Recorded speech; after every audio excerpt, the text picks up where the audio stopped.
Assalamualaikum warahmatullahi wabarakatuh. Perkenalkan, saya Fatia Putri Andini, perwakilan dari kelompok 5 yang beranggotakan saya sendiri, Fatia Putri Andini, lalu Atiatun Nadroh, Misi Mairista, Fradiani Agustina, dan Waslia Fitri.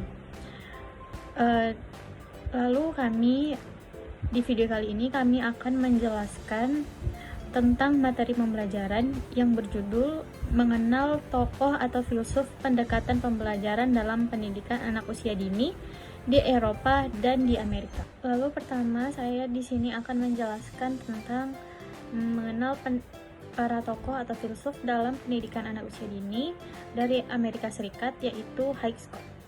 Yang pertama, model pendidikan. Model pendidikan high scope ini didasarkan pada perkembangan teori kognitif. Lalu kurikulumnya disesuaikan dengan tahapan perkembangan anak dan mendukung proses konstruktif pembelajaran serta memperluas keterampilan intelektual dan sosial yang muncul. Lalu yang kedua, program high scope.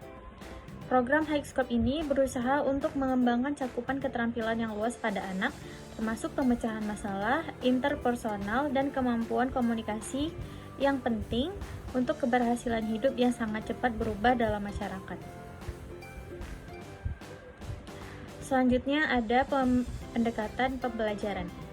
Pendekatan pembelajaran dalam teori high scope ini meliputi yang pertama, inisiatif. Inisiatif di sini maksudnya adalah anak-anak menunjukkan inisiatif seperti mengeksplorasi dunia mereka. Lalu yang kedua, perencanaan. Perencanaan adalah anak-anak membuat rencana dan menindaklanjuti niat mereka. Lalu yang ketiga, engagement. Engagement di sini maksudnya adalah anak-anak fokus pada kegiatan yang menarik perhatian mereka. Lalu yang keempat, ada pemecahan masalah. Nah, jadi anak-anak memecahkan masalah yang dihadapi dalam bermain atau dalam melakukan tugasnya. Lalu yang kelima, menggunakan sumber daya.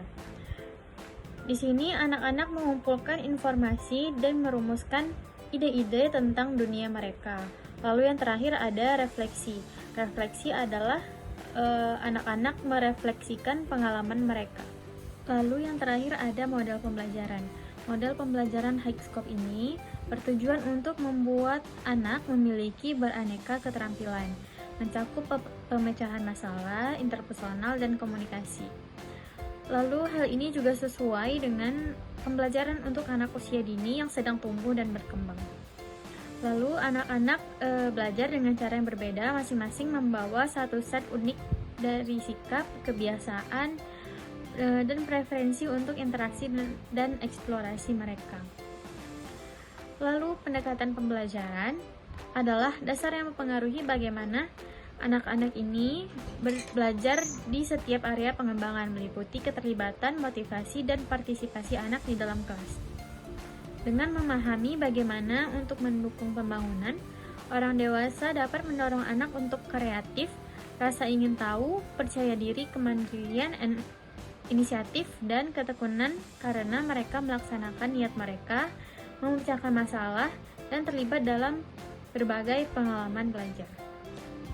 Nah, jadi demikianlah yang dapat saya sampaikan mengenai teori high scope. Selanjutnya akan dijelaskan oleh teman saya. Baiklah, di sini saya akan menjelaskan mengenai Vygotsky. Pandangan Lev Vygotsky dikenal sebagai konstruktivisme. Pada dasarnya, konstruktivisme ini mempunyai asumsi bahwa anak adalah pembangun materi pengetahuan yang aktif. Anak adalah makhluk belajar yang aktif yang dapat mengkreasi atau mencipta dan membangun pengetahuannya sendiri. Vygotsky juga menemukan aktivitas bermain sebagai sarana untuk pendidikan anak, terutama yang berkaitan dengan pengembangan kapasitas berpikir. Interaksi yang dilakukan anak dengan lingkungan sekitarnya, baik itu orang dewasa maupun anak-anak yang lainnya, dapat memberikan bekal yang cukup berharga bagi anak. Dan yang tidak kalah pentingnya adalah melalui interaksi tersebut, anak akan belajar memahami perasaan orang, menghargai pendapat mereka. Sehingga secara tidak langsung anak juga berlatih mengapresiasikan atau menunjukkan emosinya. Baiklah, materi selanjutnya akan dijelaskan oleh teman saya. Bahasan selanjutnya yaitu mengenal tokoh atau filsuf pendekatan pembelajaran dalam pendidikan anak usia dini di Eropa. Nah, tokoh atau filsuf dari Eropa ini yaitu yang pertama ada Montessori. Montessori atau Maria Montessori yaitu tokoh atau filsuf yang lahir di Italia pada tahun 1870. Nah, Maria Montessori mempunyai minat dan bakat yang besar terhadap matematika, sehingga orang tuanya mengirimkannya ke Roma agar mendapatkan pendidikan yang lebih baik.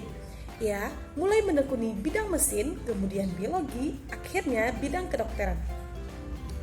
Semasa hidupnya, Maria Montessori ini yakin bahwa pendidikan dimulai sejak lahir. Bahkan tahun-tahun awal kehidupannya merupakan masa-masa formatif yang paling penting baik fisik maupun mental anak. Seorang bayi yang mempunyai pikiran yang aktif tidak hanya secara pasif menunggu instruksi dari orang dewasa dan bisa menjadi apatis bila selalu ditinggal sendiri. Teori Montessori yang sering dikenal sebagai pendekatan Montessori, salah satu teorinya tentang anak adalah jika pendidikan mengenali nilai intrinsik dari kepribadian seorang anak dan memberikan nuansa yang tepat bagi pertumbuhan spiritualnya, kita menyiapkan anak yang sama sekali baru, di mana karakternya yang memukau pada akhirnya dapat menyumbang kepada orang dunia yang lebih baik. Nah, teori Montessori ini menjelaskan mengenai eksistensi anak sebagai suatu masa yang sangat esensial bagi keseluruhan hidupnya. Nah, Maria Montessori menggagaskan tentang konsep child self-construction yang menyatakan bahwa anak membangun sendiri perkembangan jiwanya. Sensitive period menyatakan usia anak usia dini adalah masa peka. Pada masa ini memiliki jiwa menyerap berbagai pengetahuan dan pengalaman dalam hidupnya. Metode Montessori ini terbukti berhasil sehingga beliau meninggalkan gagasannya. Upaya beliau yang tak kenal lelah merupakan warisan yang beliau tinggalkan terhadap masa depan anak-anak di seluruh dunia. Ciri-ciri dari teori atau metode Montessori ini adalah penekanan pada aktivitas pengarahan diri pada anak dan pengamatan klinis dari guru-guru, sering disebut direktur atau pembimbing.